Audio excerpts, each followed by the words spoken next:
I'm trying to figure out, how do I ask him? I need more bookshelves.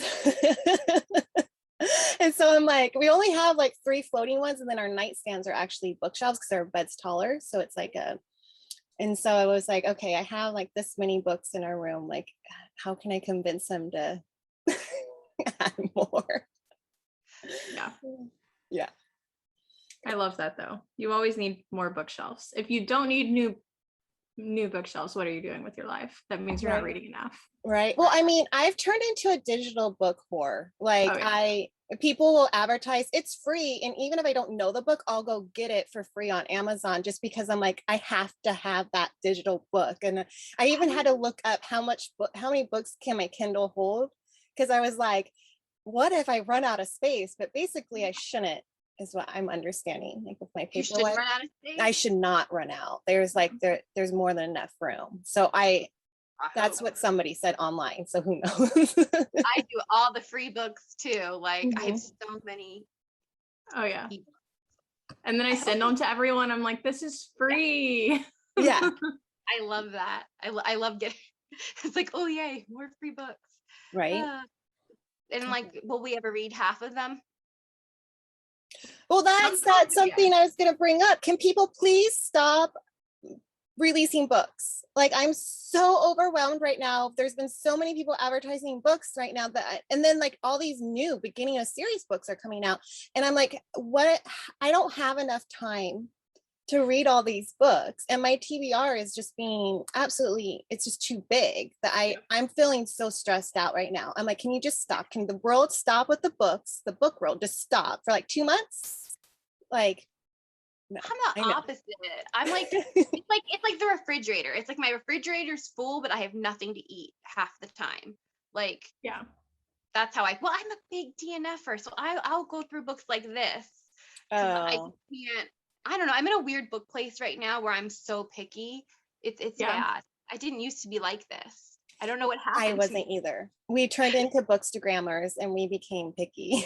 Yeah, I read too many books last year, and I quickly realized not all of them were necessarily something I wanted to dedicate my time to.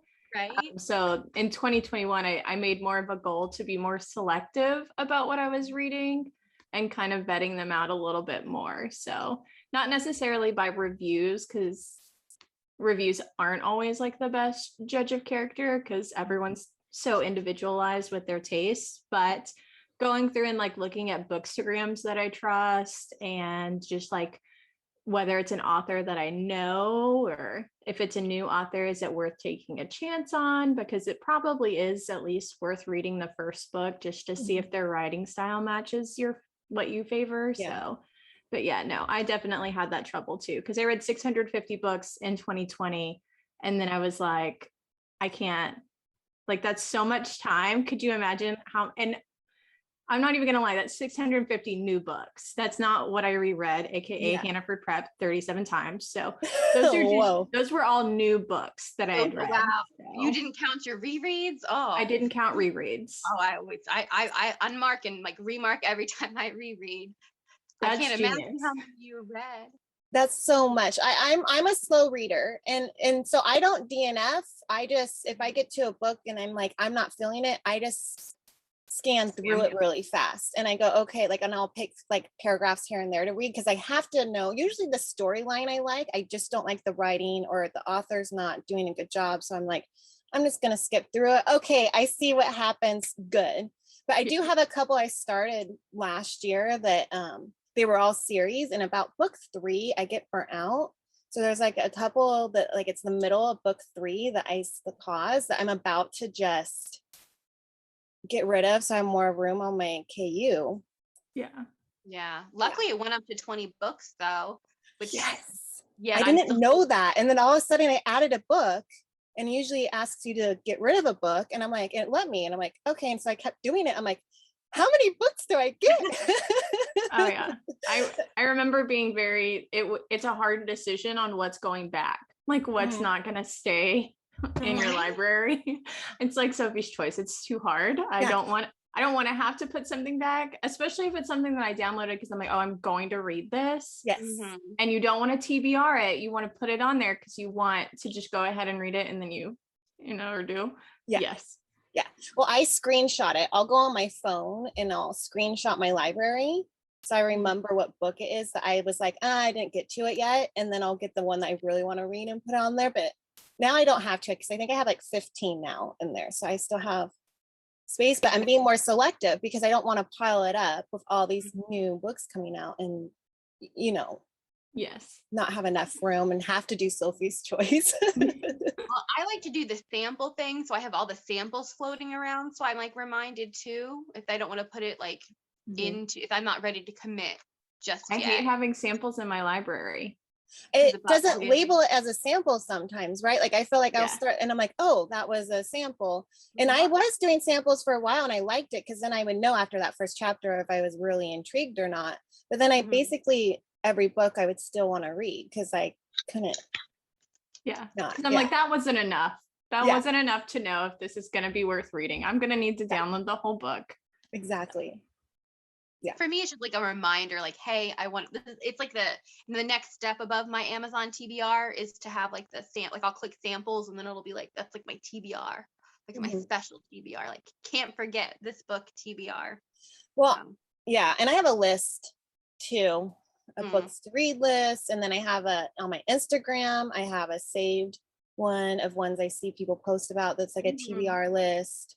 And then like my neighbor likes to read romances and stuff. So she'll send me books. We actually have a shared Amazon list that's called Julie and Sarah's Smut List.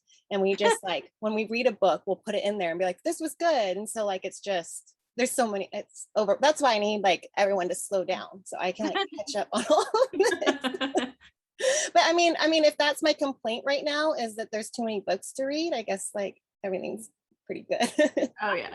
It's hard when you go through the time where there's nothing is good and like you can't get into anything. And it's not because the book's not good. It's that your mind isn't like willing to branch out and read anything at the moment. Yeah. I always have to reread, and that's actually what I'm doing right now. I can't read I'm not reading anything new. I'm only doing rereads because my anxiety was so high from release week that I could not imagine opening a new book. That like my brain was like, absolutely not. So we're doing rereads right now. Yeah. What are you currently reading? I'm rereading this. Last night and this morning, I was rereading the White Trust trilogy because it's just like a comfort read. It's not super smutty at all. It's just kind of like romantic and sweet and a little mystery, but like not a lot. So your anxiety can handle it. But yes. Yeah. Before that, I can't remember what it was. Let me see. Because whatever it was, I was pretty much addicted to my phone before meetings last week.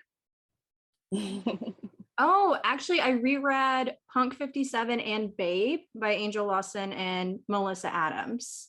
So, I love Punk 57. It's kind of smutty, but it's kind of quick. Like the smut is quick, and I felt like the read was quick. And then Babe by Angel Lawson, who I really love Angel Lawson because she kind of has like a crazy range for an author. Right? Crazy. Yeah, because she writes contemporary so well, but all of her contemporary have some element of mystery surrounding them. And then she did with Samantha Ruth, she did Lords of Pain. So I haven't read that yet. That's on my TBR. I think I think that's one I finally put in my library. So I didn't actually read Lords of Pain. I skipped straight to book 2. I know. Can you believe that? I didn't feel like I had missed anything, if I'm being honest. I'm sure because book 2 like brought up so much foreshadowing of things that had happened anyways that I felt like I got the storyline, which like props to the author for doing that for you, like being able to do that, because my mind can't always handle the really dark stuff. There are times where I'm like super invested and that's all I want to read.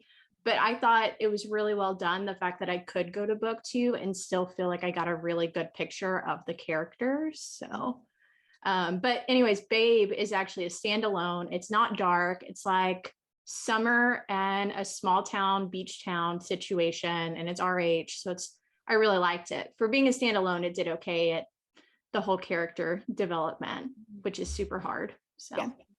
I can't imagine writing a book that is about, I mean, yeah, I can read a book and judge it pretty, you know, but to write it, I'm like, I don't know if I could do this and have it not, you know, 1,200 pages to get all that in.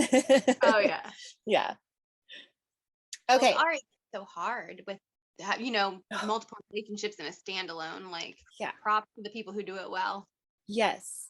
Well, when we were talking about that, the last recording, like how I was like, RH just stressed me out. Like, I'm like, how do you manage all those guys? And then like to write it too, like to remember personalities and characters and traits. And, you know, I was just like, So, yeah.